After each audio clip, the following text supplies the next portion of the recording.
this afternoon. At this time, the National Weather Service has issued a winter storm advisory for the greater Portland area. They're expecting a potential for accumulating snow this evening into Saturday. A second system with significant snow accumulation is expected to arrive in the area sometime Sunday night and last into the work week. In preparation for this, city crews have been working around the clock. It goes without saying that we learned a lot of lessons from the storms of 2017. We have more plows, more salt, and more resources. You'll hear from public safety experts on what the city's protocol will be before and during this severe weather. There's a critical point I want to get across. All of us need to look out for each other. This should happen all of the time, but especially during severe weather. We have to get through this together. So please check up on your neighbors who are vulnerable. Make an emergency plan with your family and with your colleagues. If you see somebody who needs shelter, please call 211 and service providers will arrange for transportation. During this severe weather situation, nobody will be turned away from emergency shelter. So let's make sure that we bring people inside. I'm also asking thousands of city employees at this time to make a difference by volunteering at our severe weather shelters. And I encourage all of them to get trained up. We can't do this alone. And that's why we're so grateful for our many community partners who've come together to work with us to make sure we're prepared no matter what happens. They've been working day and night to make sure that our vulnerable populations are taken care of. Transition Projects, for example, has opened our first wave of emergency beds. And they continue to work with the county to open as many shelter spaces as needed, and we'll make sure that as shelters reach capacity, additional shelters are brought online. I want to particularly thank the Joint Office and Multnomah County Chair Deborah Kafoury for your work in making sure that the winter shelter beds are open and operational. I'll now turn this over to Interim PBOT Director Chris Warner, who will tell you a little bit about the conditions of the roads and our preparations for this upcoming weather. Thank you. Thank you, Mayor Wheeler. I'm Chris Warner. I'm the Interim Director of the Portland Bureau of Transportation. And as you heard from the Mayor, Mother Nature is set to deliver us quite a 1-2 punch. If the forecasts aren't correct, we'll get a lot of snow and we'll be cold late into next week. Our message is very simple. We're in this together, and together we'll get through this. At PBOT, it's all hands on deck. We are prepared to throw everything we have at this storm. Our crews, as the Mayor said, are working around the clock, and we will be using every tool at our disposal to take care of the storm, and that would include salt. Our goal is to get the streets in passable conditions so Portlanders can get around safely. And then what can Portlanders do for the storm? And then make sure you're prepared. That's the most important thing.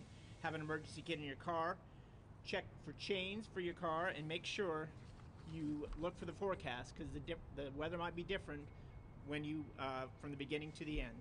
So I want to put a special plea into neighbors to clear their sidewalks. It's very important. For people, it's critical for them to get to transit, for seniors and people with disabilities to get around the entire community. As always, please give city crews the time and space to do their work. They work in low visibility and extreme weather. Do not cut in front of them or try to pass them at any time. There's no silver bullet for winter weather. We will work our hardest to get to the streets as passable as we can, but given the conditions, this could take some time. We ask Portlanders to be patient and also to prepare themselves. For an update on the information on weather, traffic, and to track our vehicles in real time, you can go to PBOT's Winter Weather Center at portlandoregon.gov/winter, or follow us at Twitter at PBOTinfo. One of the things that I know we're working on, it sounds like the weather is not going to hit till about 7 o'clock tonight, so the road should be clear until then, but you should awaken to snow in the morning. But just know that the PBOT and all the city team will be out there working as hard as we can in order to prepare you for what's to come this next week. Thanks very much.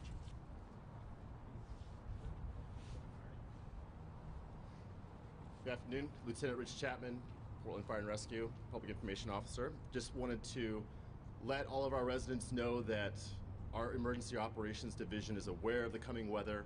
We're prepared for it. Our engines and trucks will be responding to emergencies no matter what the conditions are on the roads. And our crews will be out there monitoring those conditions and prepared with traction devices. Those same firefighters at each of those 31 fire stations that we have will be monitoring their individual fire management areas for people of our vulnerable populations.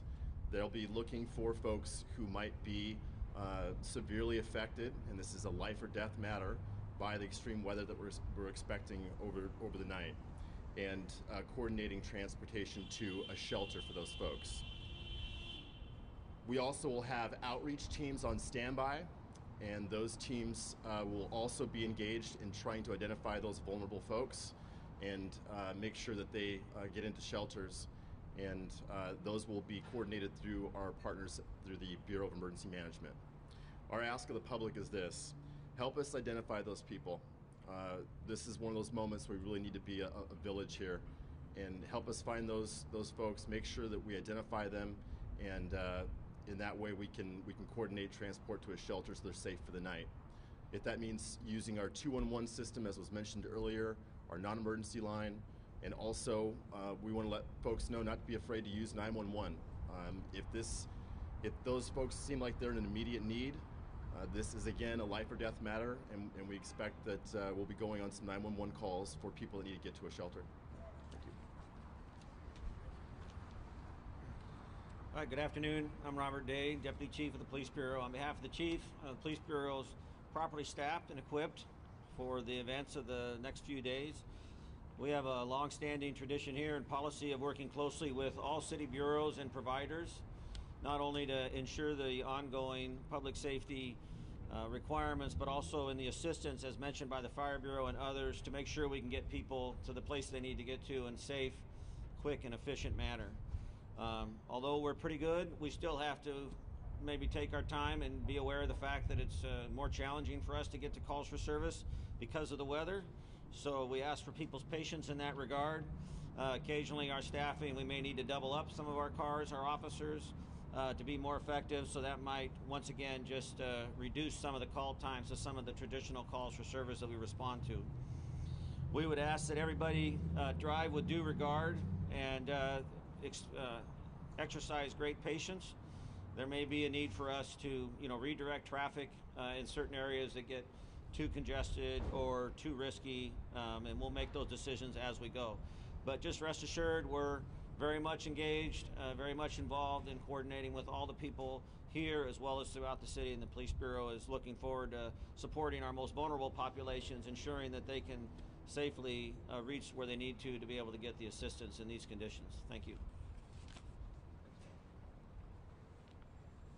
Hi, I'm Deborah Kafori. I'm your Multnomah County Chair, and I want to begin today by thanking all of you, the reporters and the photographers who are here today. You've been sharing our safety and donation messages every day on this very cold week. More than 40 different stories.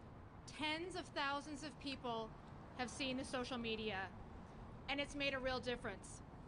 You've helped people know to call 211 to find shelter or ask for a ride. We've worked with transition projects to open 320 severe weather beds every night that we've had bad weather, which brings the total of year-round, winter, and severe weather shelter beds to 2,000. But you've heard today several times that no one will be turned away, and if necessary, we have other buildings online to open in case they're needed. And I'd like to give Portland Bureau of Transportation a special thank you for working with the Joint Office of Homeless Services to get our warming shelters on plow routes this year for the first time. That's what partnership looks like. But we need you, the media, and everyone in our community to get the word out again. Chances are, by the time people get home tonight, they will huddle up indoors and stay there until the snow and the roads are cleared. So it's important that if you are able, as you're stocking up for the snowy weekend, please consider donating more of the gear our neighbors without shelter need. People need hats, blankets, gloves, and coats. 211 Info can tell you what's needed and where. Transition Projects, our lead partner in offering severe weather shelter, accepts donations 24/7. And let me get you the exact address. It's 665 Northwest Hoyt. And if you've already made it home, don't fear, you can still help. If you go on 211info.org, you can donate over your phone or over the internet. You can find an Amazon wish list from another one of our providers, Join. It's going to be cold next week too, so please don't forget that even if you give tonight or tomorrow, you can still give again next week. We're also asking our community members to check on our neighbors, especially anyone who is older or has a disability. You can call the Aging and Disability Helpline. That helpline is staffed 24/7 at 503-988-3646. Multnomah County also has a mental health crisis line for round the clock for anyone that you know or see who might be experiencing a mental health crisis. Clinicians are the people answering the phone, and they can directly help people in a crisis or anyone who's experiencing agitation, anxiety, depression, psychosis, is danger to themselves or others. That number is 988-4888, or you can visit moltco.org. Thank you very much, and please remember, if you're at the store or on your way home tonight, stop by and get some milk or bread to donate to your friends. Thank you.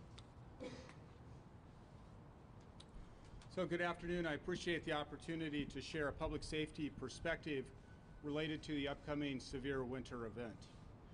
It's important to note that East County and I-84 can be significantly impacted by winter weather events. Deputy sheriffs will be working with ODOT and county transportation to ensure the safety of motorists using I-84 and East County roads. It's also critical that motorists remember to drive safely by slowing down and creating room between you and other vehicles. If you have to drive, make sure that your vehicle is equipped with emergency equipment such as traction devices, or that you carry tire chains. Check your tires to make sure that they're appropriate for the weather conditions. Carry emergency supplies with you if you go out, such as blankets, water, warm clothing, and a fully charged cell phone. We'll be sharing information at MCSO on our social media platforms throughout the severe weather event. So if you're traveling, particularly out east on I-84 and the roads out in East Multnomah County, check our social media accounts, and you can follow along as our deputy sheriffs put information real time out there. Additionally, and most importantly, if you need help getting to a shelter or you're stranded in some emergency situation, call us because we're there to help. So thank you very much for being here, and if you have any questions, we'll be available to take them. Thank you.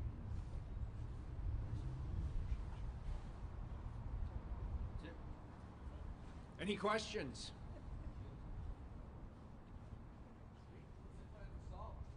Plan for salt. Mr. Warner, you're up.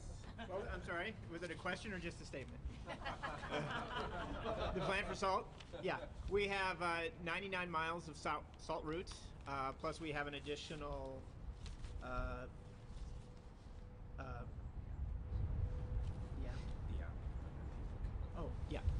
we have about another 500 that we apply mag chloride on. Those are usually the collectors and the collectors in the arterials. As I said earlier, on our website, you can actually track the salt trucks. We're also looking at, since it's new to the area, we're also looking at using some sand and salt combinations on trouble spots.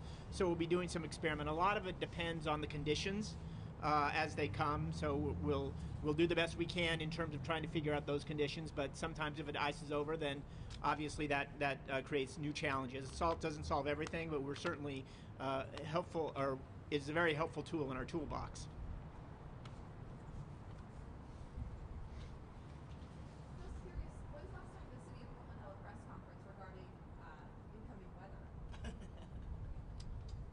Well, we actually, I know we participated in one earlier this year with ODOT, so we usually do one at the beginning of the year. I think generally for these big events, we'll usually have some kind of an event to try to get the word out.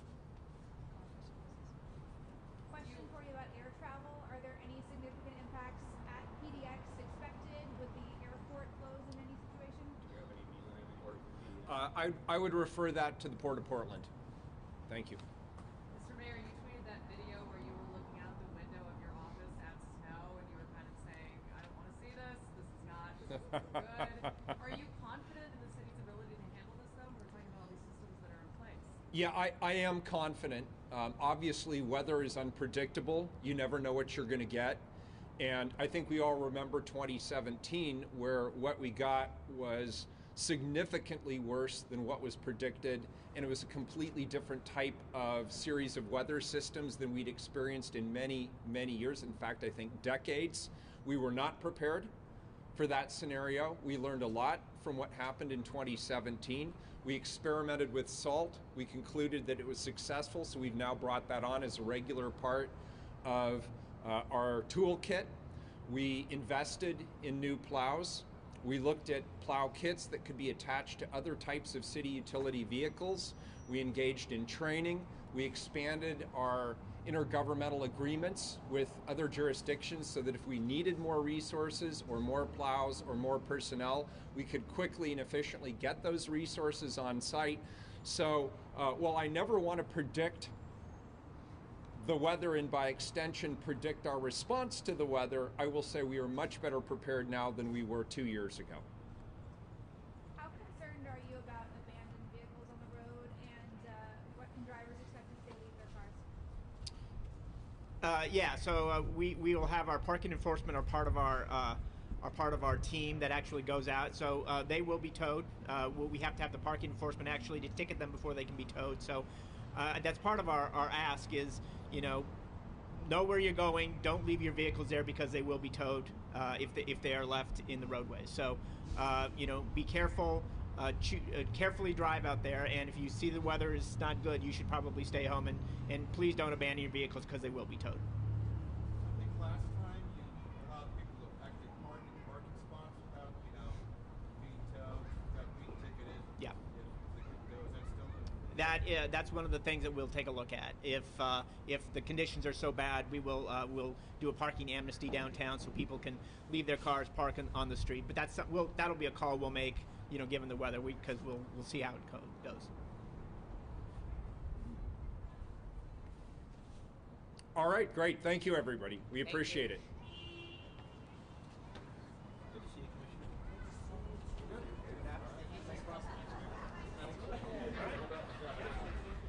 Thanks, Sheriff.